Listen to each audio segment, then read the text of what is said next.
राज्य सरकारने जी अहिल्यादेवी होळकर कर्जमाफी योजना आणलेली आहे, या कर्जमाफी योजनेमध्ये 2019 मध्ये ज्या शेतकऱ्यांना कर्जमाफीचा लाभ मिळाला त्याही शेतकऱ्यांना या कर्जमाफी योजनेमध्ये लाभ मिळणार आहे। ही आनंदाची गोष्ट आहे। सरकारच्या निर्णयाचं आम्ही स्वागत केलेलं आहे।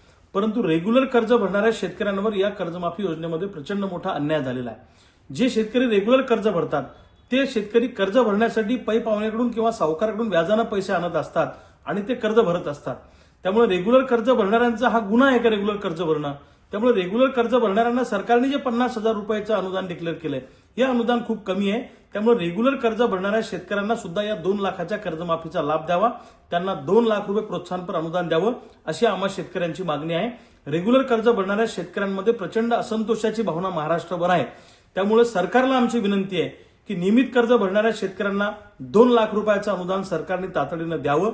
दुसऱ्या बाजूला तिन्ही कर्जमाफीतून जे लोक सुटलेले आहेत त्या सगळ्या लोकांना या कर्जमाफीचा लाभ देण्यात यावा ही आमची दुसरी मागणी आहे। आणि कागदपत्रांच्या चुकीमुळे, तांत्रिक त्रुटीमुळे जे शेतकरी कर्जमाफीपासून वंचित राहिले त्यांना या कर्जमाफीमध्ये लाभ देण्यात यावा।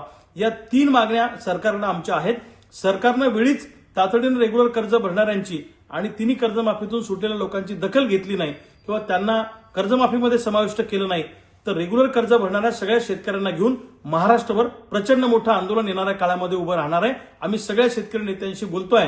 सरकारला जर का या आंदोलनाला सामोरं जायचं नसेल किंवा शेतकऱ्यांच्या असंतोषाला सामोरं जायचं नसेल तर तातडीनं रेग्युलर कर्ज भरणाऱ्या शेतकऱ्यांचा विचार करावा आणि कर्जमाफी योजनेतल्या पुन्हा 2 अटी काढून त्यांना 2 लाख रुपयाचा लाभ द्यावा अशी सरकारकडे आमची मागणी आहे। लोकशाही मराठी ऐका, पहा, जागरूक रहा।